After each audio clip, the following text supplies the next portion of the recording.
한국경제TV 생생한 실전 투자 정보 와우퀴.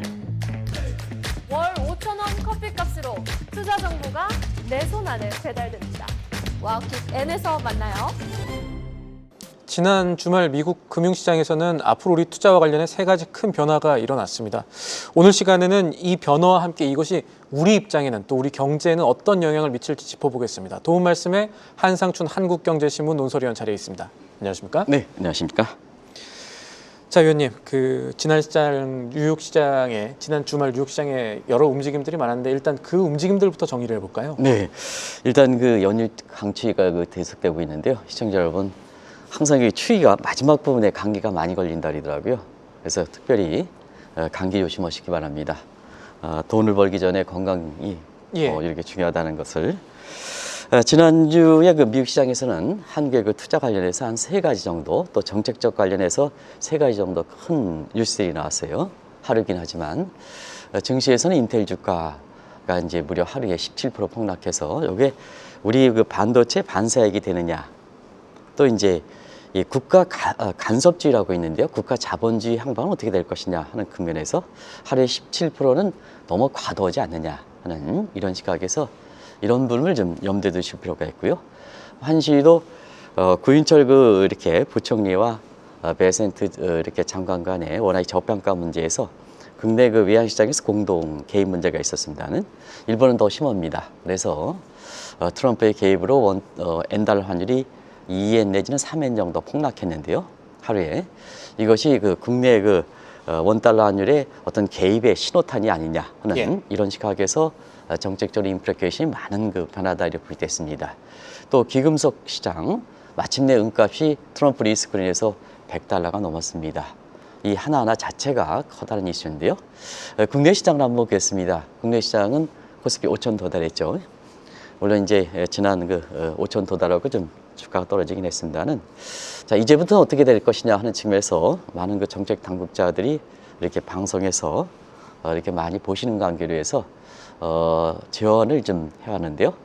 한 2주 전서부터인가요? 코스피 5천 카운트다운 될 때 이제부터는 스프레드 전략이 필요합니다. 스프레드 없이 1만 선을 지향하다간 다시 떨어지면 5천 달성의 성과도 무의미에 미칩니다 하는 이런 각도에서 스프레드 이렇게 펼치는 작업이 필요한데요. 지금 삼성전자, 현대차, 그 다음에 SK하이닉스 이걸 중심으로 해서 코스피가 5천 도달했습니다는 남은 코스피의 상장 종목이라든가 특히 코스닥 종목이라든가 그리고 비상장 종목 이게 확산될 필요가 있다 이렇게 하는데요. 지난 주말에 여당 의원께서 저한테 어떻게 했으면 좋겠냐 할 때 이 코스피 5천 특별위원회는 지금 5천 도달한 상태에서 이제 의미가 없어졌다. 그러면 코스피 만 특별위원회라 그거는 안 된다. 그럼 어떻게 하냐? 펼쳐야 된다. 코스닥 3천 특별위원회 이런 것도 한번 생각해 볼 필요가 있지 않느냐. 그리고 비상장 기업들이 지금 상장이 상당히 제도적 여건으로 굉장히 어려운데요. 비상장 기업의 상장 촉진 특별위원회라든가 비상장 기업의 상장 활성화 특별위원회 이런 거를 2단계로 취지 정책으로 가져가는 모습이 좋지 않느냐 하는 시각인데요. 얼만큼 받아들일지 한번 나중에 한번 보도록 하겠습니다. 알겠습니다. 말씀하신 부분들 가운데 이 3대 시장 변화, 이 강론으로 좀 들어가 보죠. 지난 주말 인텔 주가가 하루 만에 17% 내려간 것을 두고 여러 평가들이 나오고 있죠. 네, 외형상으로 보면 이제 17% 폭락한 부분에 대해서 한 세 가지 이유를 꼽는 것 같아요. 일단 실적보다 실적 가이던스가 상당히 문제가 된다 하는 이 측면에서 지난 주말에 17% 폭락한 문제가 워낙 우리 반도체 관련해서 관심이 되다 보니까 다들 아실 거로 봅니다. 두 번째는 인텔의 차세대 14A 앵커 이 부분이죠. 지금 이제 서 PD가 이렇게 보여주시고 있습니다는 갑작스럽게 급락한 부분 이 부분에 대해서 사실 차세대 14A에 대한 앵커 자금의 공급자를 만들지 못했다는 이 측면이 주가 하락에 이렇게 두 번째 이유로 작용했고요. 그리고 마지막으로는 반도체 파운드리의 가장 중요한 수율 문제가 떨어지지 않느냐 하는 이것이 이제 명시적으로 저 그림에서 보는 것처럼 인텔의 주가가 폭락했던 배경입니다. 그런데 지금 사실 하루에 17%를 저런 세 가지 요인을 떨어지겠느냐. 더더구나 지금 반도체에 대해 슈퍼사이클, 빅사이클 이런 얘기가 나오는데 그러면 다른 요인이 개진되지 않느냐 하는 측면에서 미국의 산업 정책 관련해서 트럼프 정부가 반도체 정책에 대한 실망감이 작용한 게 아니냐.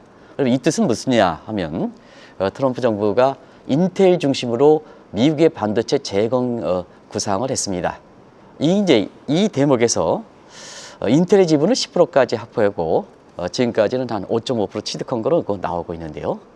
결과적으로 보면 이러한 국가 자본주의에 대한 회의감 이런 것이 사실상 작용한 것이 아닌가 하는 측면에서 한국의 반도체 업체에 어떤 쪽으로 영향을 줄 것이냐, 우리 반도체 업체에 반색을 줄 것이냐 하는 측면에서 국내 증시에 이렇게 이 영향을 주목하실 필요가 있다는 것을 말씀을 드리겠습니다. 미국 정부가 지분을 확보하는 인텔 주가가 이번에 급락한 것은 반도체 정책, 백악관의 정책에 대한 실망이 작용할 수가 있다라는 대목에서 트럼프 정부의 민간 기업 지분 인수하는 어떤 국가 자본주의 정책에 제동이 좀 걸리지 않겠느냐는 시각도 있다면서요. 중간 선거 듣고 이제 확실히 민주당 바이든 정부와 차별화가 가야 되는 것이 중간 선거에서 트럼프 정부가 이기기 위한 하나의 커다란 전략적인 하나의 목적이거든요. 그런 측면에서는 사실 2년 차에 이 부분에 대해서 국가 간섭주의와 관련된 산업 정책은 굉장히 강도 있게 밀어붙일 것이다 하는 것이 워싱턴 정가를 중심으로 해서 많이 나왔다 이렇게 됐습니다. 아시겠습니다만 인텔의 지분은 칩스 보조금을 통해서 지분을 인수해서 국가의 경영 개입 정도를 늘려가는 거죠. 예. 그런 측면에서 아시겠습니다는 국가 자본주의 우려는 그동안 보조금을 많이 주지 않습니까? M7이라든가 뭔가 보조금을 댔기 때문에 전부 이 인텔뿐만 아니라 미국의 빅테크 관련된 업체거든요. 그리고 미국의 이렇게 나스닥 지수 같은 경우에는 뭐 빵수라든가 M7, 특히 M7에서 바이든 정부의 이 문제 때문에 주가를 가장 끌어올렸고 이 부분에 대해서 서학개미 분들이 가장 또 이득을 많이 있지 않습니까? 근데 자, 트럼프 정부는 바이든 지역이죠. 그래서 국가 자본주의는 바로 국가가 지분을 통해서 칩스 지분을 통해서 이렇게 민간 기업의 지분 인수 통한 경영을 간섭 정도로 한다는 얘기입니다. 그래서 서학개미 분들이 미국 주식에 대해서 상당히 신중한 입장을 취할 것이다 하고 계속해서 강조했던 것도 바로 이런 측면이다 이렇게 보이됐습니다. 결과적으로 미국 뭡니까? 민주주의, 시장 경제가 양대, 세계에서 보면 양대 이렇게 국가지 않습니까? 민주주의는 연일 붕괴되고 있죠. 이런 상태에서 국가가 시장 경제를 간섭한다 하는 측면은 결과적으로 시장 경제의 우려 부분, 특히 뉴욕 금융시장은 규제 완화 시장 경제에 의해서 핵심적으로 자본의 꽃을 피우는 곳인데요. 여기에 망단위도 들어왔고 또 국가 자본주의 되다 보니까 결과적으로 뉴욕의 탈피, 세일 아메리카 이런 얘기가 나오는 거죠. 결과적으로 이런 부분인데요. 특히 중요한 것은 트럼프는 미국의 국익을 추진하는 게 아니라 사익을 추진한다 하는 측면에서 결과적으로 국가의 기업에 넘어간 이 부분이 결과적으로 누구의 손에 들어갈 것인가 하는 측면에서 최악의 이렇게 우려로서 트럼프 손에 넘어가는 것이 아닌가 이런 쪽의 우려가 나오고 있다 이렇게 보시됐습니다. 결과적으로 이것이 법정에 속속 가고 있는데요. 아시겠지만 간사도 속속 법정으로 가고 있고 그다음에 파월 의장과 관련돼서 법정에 속속 가고 있고 이게 이제 지금의 모습이죠. 미국의 전통을 이렇게 고소하는 측면에서 법정 다툼이 이렇게 되는데요. 이 문제도 이미 법정 다툼에서 크롬 문제가 있었죠. 과거에. 크롬 문제도 결국 시장 경제 원리를 지킨다는 차원에서 법정에서는 크롬의 승리를 이렇게 됐죠. 그러면 인텔과 관련해서도 결국 법정 다툼으로 가면 어떻게 될 것이냐 하는 측면에서 시장의 우려가 인텔의 주가를 끌어내렸지 않느냐 하는 이런 시각도 만만치 않게 제기된다 하는 것을 말씀을 드리겠습니다. 이어서 미국 금융시장의 또 다른 변화로 넘어가 보죠. 환율 얘기입니다. N달러 환율이 하루 만에 2% 이상 내려간 것. 그러니까 달러 대비 엔화 가치가 높아진 것들을 좀 살펴봐야 될 텐데 그동안에는 일본은행이 기준금리 높이려고 하고 국채금리도 올랐는데도 N달러 환율은 이상하리만치 계속 올라가는, 그러니까 엔화 가치가 좀 떨어지는 흐름들이 나왔지 않습니까? 네, 일본과 한국은 똑같죠. 예. N달러 환율이 올라가는 것 N저 때문에 일본이 고민했고요. 시장 갭을 거듭해서 헤드를 잡히지 않았었고 그다음에 한국도 원달러 환율이 올라가다 보니까 정부 나름대로 많이 노력했는데 이것이 잡히지 않다 보니까 지난번에 베센트 얘기가 나온 거죠. 예. 그런 각도에서 시청자 여러분 이 문제를 지켜보시면 되겠다 이렇게 보겠습니다. 누누이 말씀드리는 비효자의 우회태가 금리를 올린다고 해서 엔화가 강세될까? 이 문제는 계속해서 짚어드린 문제입니다. 결국 파월의 실수 문제를 한번 보자. 국가 채무가 위험 수지에 넘은 상태에서를 보면 아무리 일본은행이 추가 금리를 인상하고 일부 증권사에서는 엔캐리 자금의 청산 문제가 됩니다는 엔캐리 자금 청산되지 않습니다. 오히려 밖으로 더 나갑니다. 엔캐리 자금 청산이 아니라 밖으로 더 나갑니다. 밖으로 나가니까 엔화가 더 약세가 되는 거죠. 왜 그럴까 하는 측면은 2년 전에 이렇게 파월이 금리를 인상할 시점을 한번 보겠습니다. 2년 전에 파월이 금리 인상인데 국채 금리는 더 올랐죠. 이게 파월의 수급꺾기죠. 왜 그럴까? 미국의 국가 채무가 위험 수익에 넘기 때문에 그렇습니다. 일본은 미국보다 더 심합니다. 국가 채무가 270%입니다. 그러다 보니까 아무리 우였다가 엔화를 강세시키겠다 해서 금리를 올린다 하더라도 계속해서 엔달러가 올라가서 엔화가 약세가 되는 이런 꼴이다 이렇게 보게 됐습니다. 결과적으로 보면 일본의 그 국가 부도가 우려가 되는 상태에서 국채 금리가 이렇게 급등할 경우에는 전통적으로 엔화 기능이 약화되겠죠. 오대져서 그러면 엔화 버리게 되는 거죠. 그리고 일본 사람들은 저축률이 높습니다. 저축률이 높다 보니까 국채 금리가 올라가면 결과적으로 저축 증대하니까 민간 소비가 감소해서 경기는 더 거꾸로지게 되는. 다 은행에 돈 넣을 테니까. 그렇습니다. 그러다 보니까 크라우딩 인 이펙트가 발생하는 거죠. 그래서 일본이 사실 와다나베 부인이 국내 증권사의 일부 사람들이 이제 일본의 금리가 올라가고 미국의 금리가 떨어지면 엔캐리 자금 청산이다. 이러면 엔화가 강세됐겠죠. 지금과 같은 사태가 발생하지 않겠죠. 근데 오히려 와다나베 부인들은 결국 일본을 떠나가는 사정에서 엔화 버리고 달러 수요되다 보니까 엔달러 환율 158, 엔화 약세, 158 되면 물가 상승, 이 문제 통제본 비, 그래서 이와 같은 사태가 이렇게 벌어졌다 이렇게 보겠습니다.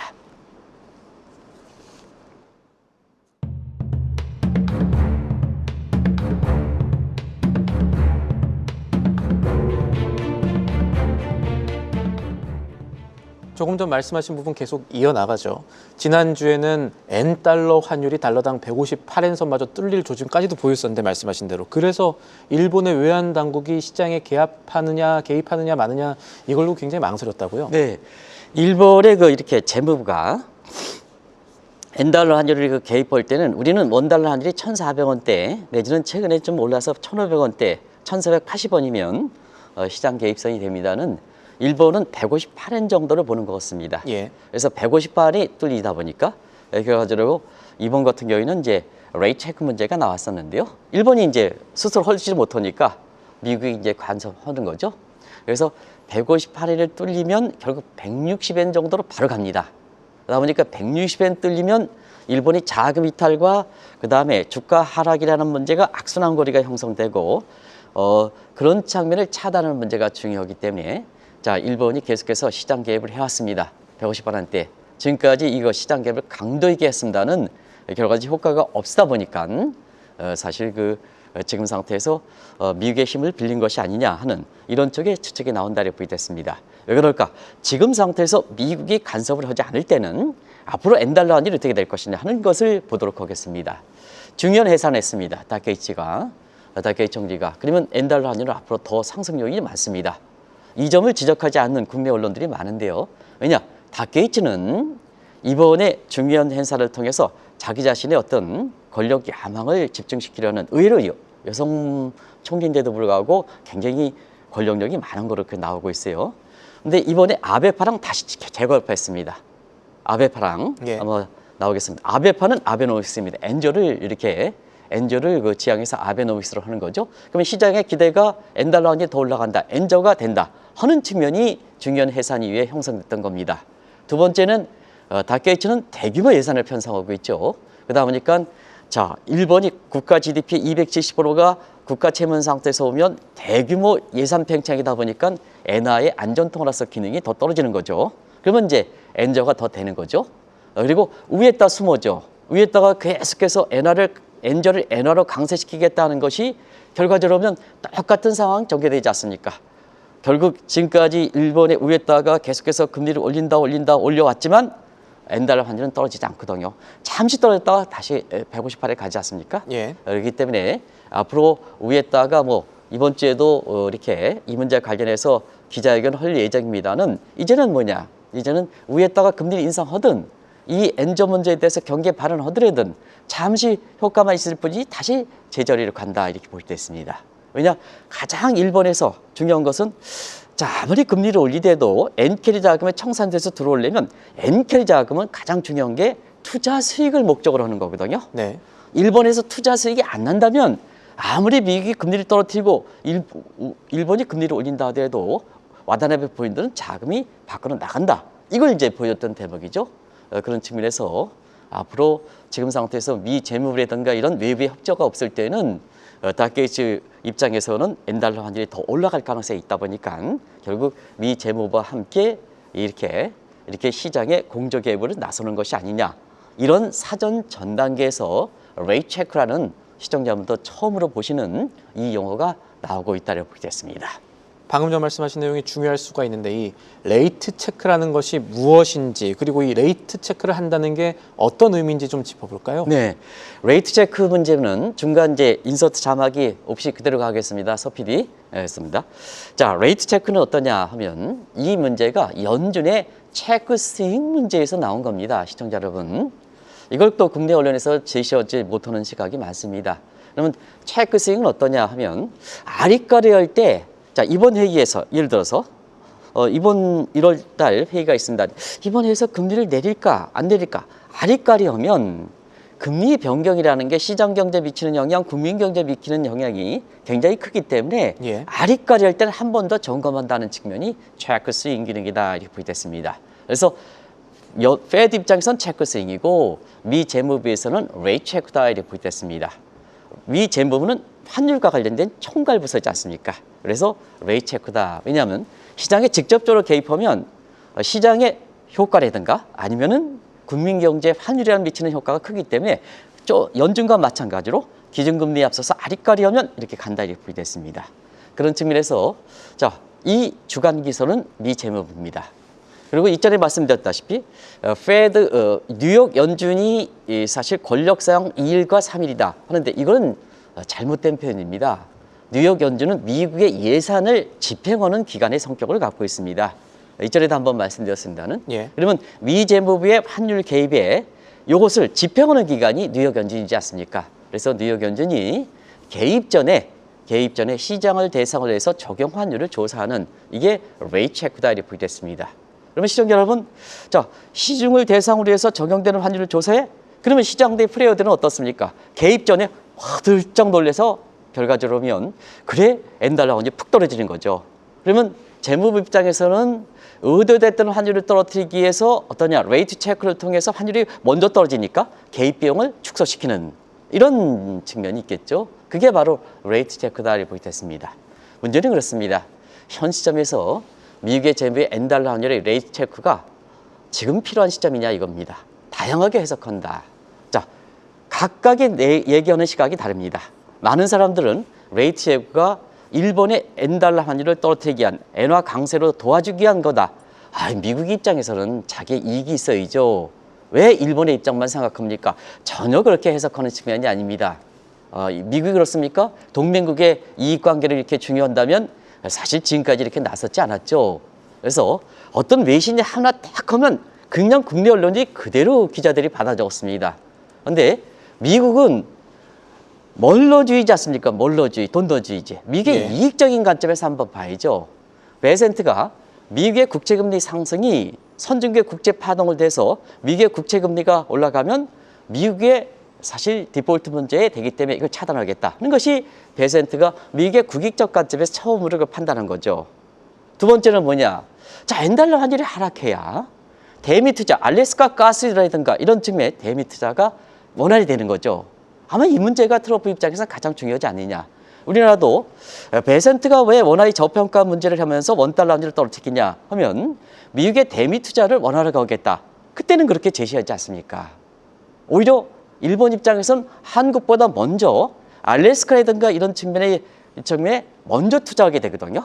그런데 엔달러 환율이 158엔, 160엔이니까 일본 입장에서는 주춤하고 중요한 선거 앞두고는 저 대미 투자를 위해서 국내에 엔화를 그 비용이 더 들어가? 그러면 다케이치 입장에서는 굉장히 곤혹스러운 상황이 되는 거죠. 이게 두 번째 해석이다 이렇게 보게 됐습니다. 그리고 마지막으로 트럼프 집권 1기에서는 대외 정책에서는 아베를 같이 가져갑니다. 예. 뭐든지 바로메터가 아베입니다. 그러면 지금 트럼프 입장에서 세계 은행을 구상하고 있는데요. 첫 타격으로 일본을 제어하는 것이 아니냐 하는 입장이거든요. 그러다 보니까 결과적으로 다음 달 그 중요한 선거를 앞두고 있는 다케이치 입장에서는 굉장히 곤혹스러운 겁니다. 이런 문제가 터지다 보니까 대미 투자 촉진에 뭐 이렇게 하다 보니까 국민의 지지도가 떨어질 수밖에 없죠. 국민의 지지도가 왜 갑작스레 10%포인트를 떨어뜨리겠습니까? 이거 나오고는 이외에. 왜 그러냐? 결국 저렇게 되면 다케이치가 자기 자신의 정책 기반을 위해서 굉장히 중요한 승부수를 던졌는데 좌충수로 들어오지 않습니까? 대미 투자 원활히 해. 세계은행 구상으로 첫 일본이 가 다케이치가 굉장히 어려운 상황에 떨어진다. 그러니까 개인의 지지도가 10% 콱 포인트 폭락하게 되는 배경이 되겠죠. 이런 문제를 하겠습니다. 그래서 시청자 여러분 아시겠습니다. 일본을 도와주는 게 아니라 미국의 이익적 관점에서 이번에도 나왔다 하는 것을 말씀을 드리겠습니다. 알겠습니다. 이런 맥락 속에 엔달러 환율이 급락함에 따라서 원달러 환율에는 어떤 영향이 있을까를 봐야 되는데 최근에 엔화와 원화 같이 유사하게 움직였지 않았습니까? 네, 그렇습니다. 사실 일본과 한국은 지금 거의 동일한 위치이기 때문에 이 레이트 체크가 한국에 어떤 임플리케이션을 줄 것이냐 하는 것을 우리가 보실 필요가 있는 거죠. 일단 환율적인 측면에서는 올해 들어서 원엔 간의 상관계수가 그동안 0.3에서 0.6 정도로 굉장히 민감도가 올라갔습니다. 그러다 보니까 엔달러 환율이 150대인데 가니까 여객시장에서 아시겠습니다는 여객시장에서 1,440원대로 1,444원으로 급락했습니다. 아마 오늘 영대시장에서 원달러 환율이 어떻게 잡힐 것인지 아마 주목되신 사안이냐. 미국 투자가들은 뭐냐면 환율이 1,460원대에서 1,440원대면 앉아서 그냥 고스란히 20원 정도 환차선이 발생하는 겁니다. 그래서 미국 주식 신중하게 하십시다. 2주 전서부터 원달러 환율이 1,500원대를 1,500 가는 게 아니라 그 밑으로 1,350원대를 급락할 소지도 있습니다 하는 것을 제목으로 갖고 시청자 여러분한테 말씀드렸던 상황도 기억날 겁니다. 그러면 지금 미 재무부가 엔화와 원화의 적정선을 어디로 보느냐 이 문제가 이제 중요하겠죠. 그래서 미국에서 보면 실질시효라든가 환율 구조 모형이라든가 이런 것을 볼 때 엔화의 적정선을 1,300원 정도로 봅니다.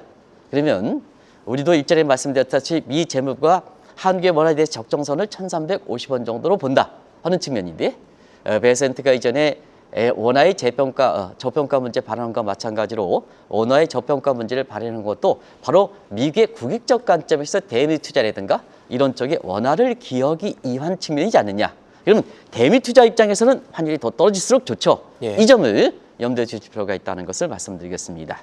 그리고 한 가지 지난 주말에 엔달러 환율이 이렇게 엔화가 강세되고 국채금리가 올라가니까 또 일본의 엔캐리 자금의 청산 문제가 되고 얘기하는 시각이 있어요. 그렇지 않습니다. 일전에 말씀드렸다시피 일본의 경제 여건이 어려운 상태에서 보면 일본의 국채금리가 올라가고 엔화가 미국의 일본과 공조기에 비해서 엔화가 강세된다 하더라도 엔캐리 자금의 청산이 가능성이 적다. 오히려 엔캐리 자금이 청산되고 미국에서 엔캐리 청산돼서 셀 아메리카로 포레시하는 자금들이 볼 때는 국내 증시로 유입될 수 있는 가능성이 높다 하는 것을 말씀을 드리겠습니다. 하나 더 짚어보겠습니다. 여러 변화 속에 지금 은값이 트로이 온스당 선물 가격 기준으로 100달러 넘어서고 금 가격도 이제는 트로이 온스당 5,000달러 근접하고 있는데 어떤 요인들 짚어봐야 될까요? 네, 특별히 지정학적 위험이 없었죠. 지난 주말에 특별히 지정학적 위험이 없었죠. 그런 측면에서 일본이 첫 타겟국으로 세계 중앙은행의 첫 타겟국으로 사실 이렇게 된다면 각국의 법정화폐는 이제 크게 필요가 없게 되는 거죠. 아시겠습니다는 이 문제를 한번 짚어드리겠습니다. 트럼프 정부 입장에서는 세계 경제 통합, 세계 정치 통합, 세 사계를 통해서 세계를 하나로 묶는 것이 마가다. 그러면 세계 경제협력에서 마가를 구상하면 중앙은행, 돈을 줄을 갈 수 있는 것이 아니냐. 그래서 세계 중앙은행을 구상합니다. 그러면 세계 중앙은행이 가장 말을 잘 듣는 국가가 집권이길 때 아베와 마찬가지로 지금은 다케이치가 신태양 시대를 전개하겠다는 중에서 가장 바로메터가 잘 다스리는 국가가 일본이거든요. 그래서 이번에 레이트 체크 문제에 대해서 트럼프 정부의 세계 중앙은행의 첫 타겟국이 되지 않느냐 해서 이 세계 중앙은행이 구상이 됐던 거거든요. 그러면 트럼프 입장에서는 좀 당면한 국가 채무 문제를 어떻게 할 것이냐 하는 측면, 세계 중앙은행을 통해서 반드마이테이션을 하면 예. 자, 미국의 국가 채무 문제, 골치 아픈 문제를 다른 국가에 전가시킬 수 있다는 얘기입니다. 그래서 일본의 전가 문제가 나오는 거죠. 그래서 일본의 국제금리가 올라가게 된 배경도 그렇습니다. 그러면 탈법정 앞에 다른 국가 입장에서는 세계 중앙은행에 대해서 세계 통일 단일 통화가 나온다 하면 다른 국가들의 법정 통화 문제는 어떻게 되겠습니까? 더 신뢰가 떨어지겠죠. 이 문제가 금으로 붙이고 은으로 붙이는 상태에서 금값이 온스당 5,000달러에 육박하고 마침내 은값도 100달러가 넘었습니다. 그리고 금의 우리나라의 소매가도 1온스당 1돈주당 3.75, 예. 1온주당 100만 원이 넘었습니다. 100만 원이었어. 이와 같은 상황이 된다. 자, 지난번 보겠습니다. 세계 중앙은행을 기조로 역할을 했던 것이 페드입니다. 근데 파월의 소환 이후에 금값과 은값이 굉장히 급등했지 않습니까? 당시에 똑같은 맥락이죠. 자, 파월을 소환하자, 페드를 죽인다. 그러면 결과적으로 트럼프의 세계 중앙은행 구상을 된다. 그러면 세계 중앙은행에서 레이트 체크 문제 때문에 일본을 타겟으로 국가한다. 첫 국가로 하다 보니까 이것이 귀금속 문제 되면서 온스당 100달러 은, 그다음에 금도 이제 이번 주도 한 5,000달러 넘을 거로 이렇게 보고 있습니다. 그런 측면이고 특히 최근에 국제시장 굉장히 혼란스럽죠? 이런 문제 때문에 그렇습니다. 아무리 금리를 떨어뜨린다 하더라도 국제시장이 일본의 금리 올라가고 미국의 금리 더 올라가고 전부 올라갑니다. 그러면 국채에 투자했던 사람들은 굉장히 어렵게 되는 거죠. 작년 엔어표시 국채는 더 어렵게 되는 거죠. 그래서 주식이 유망하다 하는 것을 말씀을 드리겠습니다. 알겠습니다. 오늘 말씀 여기까지 정리하도록 하죠. 지금까지 도움 말씀의 한상춘 한국경제신문 논설위원이었습니다. 오늘도 감사합니다. 네, 고맙습니다.